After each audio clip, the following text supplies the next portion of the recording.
Bila bisa diceritakan cerita mengenai update terkini kondisi dari sang suami sendiri sekarang sudah sejauh mana penyembuhannya? Alhamdulillah, yang penting alhamdulillahnya Mas Lutfi udah sadar, udah bisa bercanda, udah bisa ngobrol ya. Tapi itu sekarang hari ini dibatasi karena Mas Indra kayaknya Mas Indra ini yang masya Allahnya dia walaupun lagi kondisi tidak sadar ini karena dia harusnya sih banyak banget pekerjaan gitu. Jadi dia tuh agak bisa dibilangin karena dia masih masa pemulihan dan recovery, jadi dia masih ngelantur cara ngomongnya dan pikirannya gitu. Jadi sometimes dia ngomongin suatu hal yang masa lampau bukan masa sekarang gitu. Jadi kadang lagi tidur tiba-tiba dia bangun kayak nyopot ada di jari itulah ya buat tensi, terus begitu dia bangun, bunda aku harus kerja jam berapa dia bilang gitu, jam 2 begitu, dan mau kerja dia karena dia tahu hari ini dia harus kerja gitu. Terus dia masih keinget tentang jadwal kerjaannya ya. Ya betul. Terus begitu jadi ada flashback yang dia kadang ngomongin tentang masa kecilnya, sampai dia kayak cuma kayak bangun ini di mana gitu, cuma ini di mana, ada di rumah mana. Jadi memang karena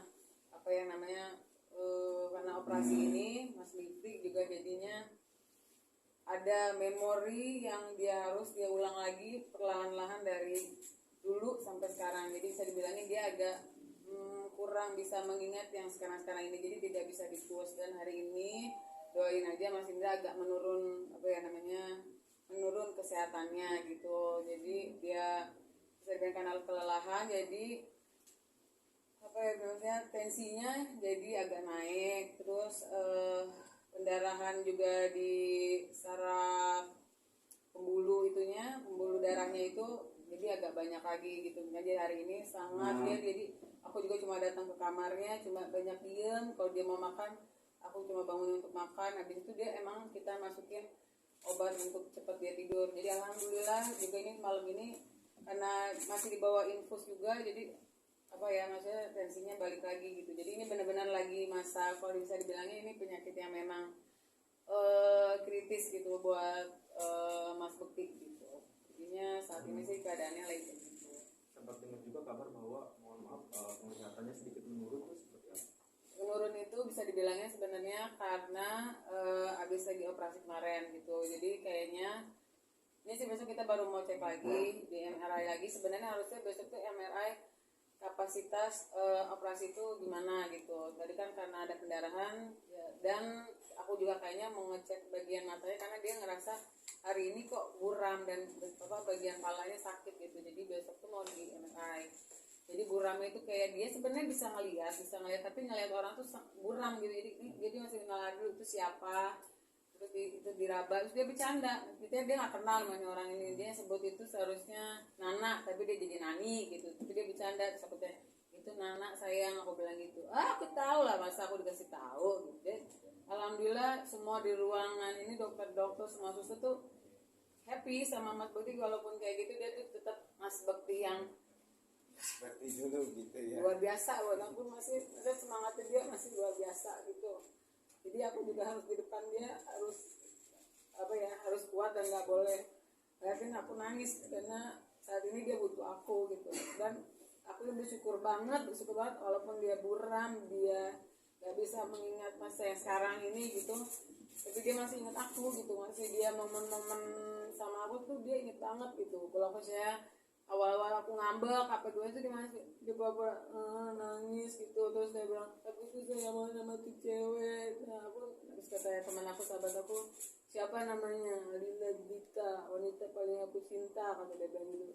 Terus buat aku tuh aku bersyukur banget karena yang lainnya mereka masih meraba-raba gitu ya. Alhamdulillah, makanya aku berusaha banget. Kenapa aku juga tidak mau memposkan wajah suami aku, karena memang bukan untuk saat ini gitu, karena keadaannya juga masih kritis dan aku nggak sanggup aja untuk ngeliat pos suami aku. Jadi aku cuma ngupdatein keadaan dia tuh lewat tangan sampai gitu. Nanti kalau memang itu nanti aku mungkin aku bisa kasih cuma suara-suara dia yang bisa memperlihatkan kalau dia tuh kalau untuk suara semangatnya tuh masih luar biasa. Cuma sekarang ini dokter pun bilang Mas Bekti itu semangatnya luar biasa. Sampai tadi tuh tensi dia sempat naik juga karena sakit kepalanya itu.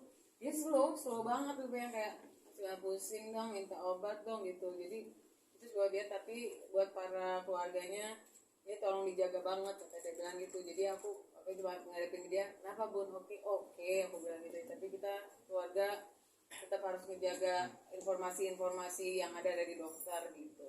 Cuman kalau untuk sensorik dan motoriknya udah Alhamdulillah, syukurillah. Kalau untuk dari tangan, kaki, semua tuh sampai dokter, ayo coba tangannya, ayo kayak tendangannya, semua sampai kan kita sampai dicek tuh ya, jantung semua gitu, semua alhamdulillah. Sekarang tuh masalahnya cuma dia ngerasa pusing banget palanya, terus apalagi palanya sama mata sih, dia masih aku worryin gitu. Jadi itu yang masih, karena palanya itu sakit karena dia masih ngeluarin darah gitu. Karena dia tuh kalau ngomong saking antusiasnya itu yang bikin dia juga tensi agak naik gitu. Karena dia ngomong tuh sambil mikir, tidur aja bisa-bisa bangun kaget cuma ngomongin hal nggak penting, bukan nggak penting. Jadi kadang ngomongin tentang kerjaan kaget gitu. Aku harus kerja nih Bun, di mana nih? Udah jam 3 nih, aku bilang gitu. Jadi ada yang kayak gitu. Jadi otak dia, kata si dokter, Pak Bekti tolong kalau lagi tidur, lagi ngomong jangan sampai mikir, santai gitu. Jadi ya aku cuma saat ini samping Mas Bekti cuma kayak udah nemenin dia cerita, aku bener gitu. Aku nggak mau terlalu antusias dia cerita gitu, karena aku mau dia cepet recovery gitu. Kalau untuk sebelumnya kan bilang juga bahwa sempat ada riwayat sering pusing